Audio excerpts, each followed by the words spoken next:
My next guest has been for most of his career one of the best footballers on the planet. He's also a global sex symbol, fashion icon, and one part of the most famous and talked about celebrity couple in the world. Ladies and gentlemen, David Beckham.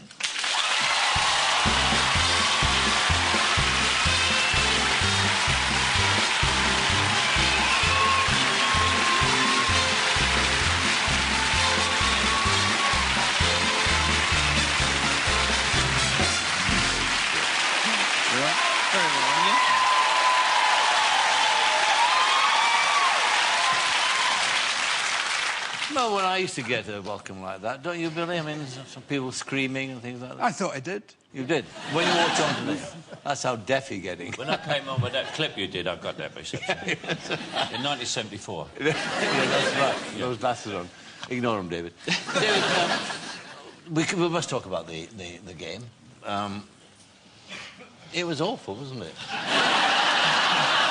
It was awful. It wasn't pretty, no. It wasn't pretty. It was frustrating and disappointing, and I think with the players we've got, with the team we've got, with the support that we've always had and always will have, those fans deserve to be celebrated next summer and to have the flags on the cars, the windows, and be supporting our team. But we seem to be saying this all the time. After every disappointment, we've got the players. Well, have we? I mean, we've won nothing since 1966. No, that's right, you know, and... it's a problem, isn't it? Yeah, that's right, I mean, here you have... But it's true. I mean, here you have the most highly paid, most wealthiest money-making machine in all of sport, actually, the Premier League. Yeah.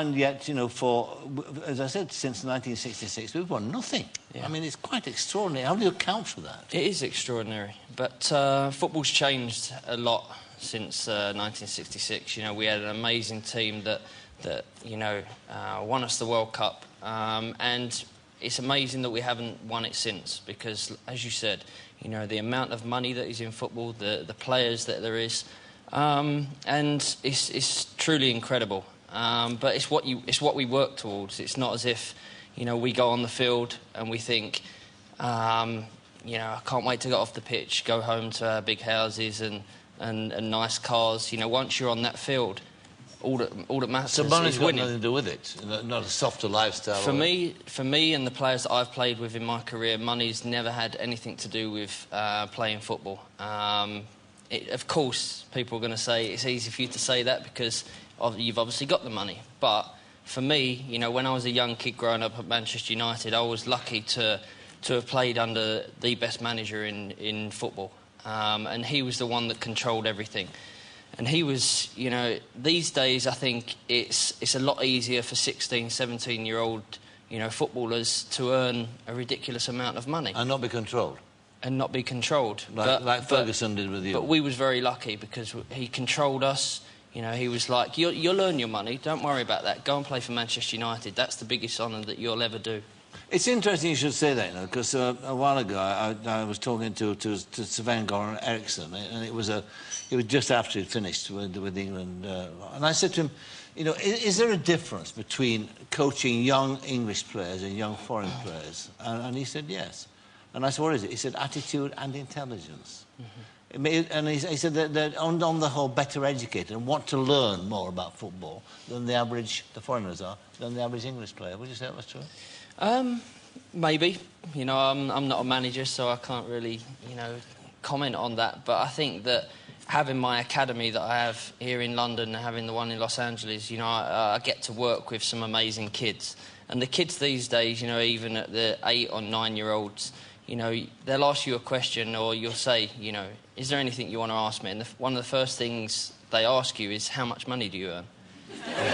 And that's the first question. Yeah, that's one of the first questions I'll get asked, and it's amazing because I'm sure that's interesting, isn't it? I'm sure back in, you know, like George Best days. Well, in your day, you'd never said to Ferguson, did you? No, he would have. Definitely not. Got a backhander, would you? Yeah, without a doubt. Or a boot thrown at you. Yeah. Well, no. That was an accident. And... Oh, I know, Dennis. You set the straight face. But I've been very lucky in my career, and I've had some great managers. But I think great managers, it's always nice to have that. You know, I was scared of every manager that I've ever had in my career. every manager, every coach, from my dad at 7 or 8 years old. He used to scare me. To Stuart Underwood, who was like a sergeant major figure for Ridgeway Rovers. Then up to Eric Harrison, Nobby Stiles, who used to coach us at Manchester United. Then there was Archie Knox, and then there was Sir Alex Ferguson, and there was all the youngsters that went through Manchester United was all scared of Sir Alex Ferguson. And that's how he got the best out of every one of the young players. And he produced some very fine young players and took them and made them into very, very fine, mature players too. And that seems not to be happening too much nowadays. That's one of our problems. But you talk about, were you frightened of McLaren? I'm a lot more grown up now and a lot more aware and a lot more braver. Well, he treated you very badly when you think about it. I mean, when we lost the World, we didn't win the World Cup. We got knocked out. You were captain of England, and he took over when Sven went.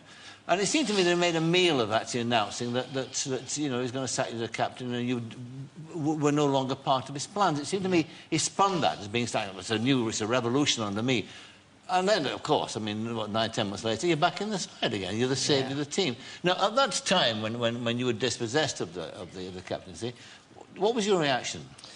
Well, leading into the World Cup, six months before that, I decided that I was going to stand down as England captain. I'd had 6 years of being England captain, the biggest honour that any footballer could ever have hoped for. And it was a big decision for me. No one knew about it apart from one of my best friends and obviously my wife. And it was a decision that I'd come to and I had to get used to. I'd not told anyone because I felt that leading up to the World Cup, I didn't want to affect anything that was going on with the team. So I'd gone into the World Cup. We'd obviously got knocked out and it was another disappointing World Cup for us. And that morning, I remember waking up and I cried that morning because I knew what I was going to have to do. So then I went into the press conference, cried all the way down to the press conference, got through it, cried all the way back to the hotel, and then in my room was my 3 sons and my wife, and it was very hard to actually step down as England captain because. It was a big decision. But I never felt for 1 minute that I wouldn't... be part of the squad. Be part of the squad and be part of the team. And I had no inkling into, obviously, anything like that. And then, obviously, when I was on the plane on the way over to a tour with Real Madrid, my phone rang and it was a private number, so I thought it was my wife. So I answered it, and it was obviously Steve McLaren. And he turned around to me and he said, there's obviously going to be, I'm the New England manager. There's going to be, new things happening in the team, and there's going to be casualties, and you're a casualty. And it was very hard to take.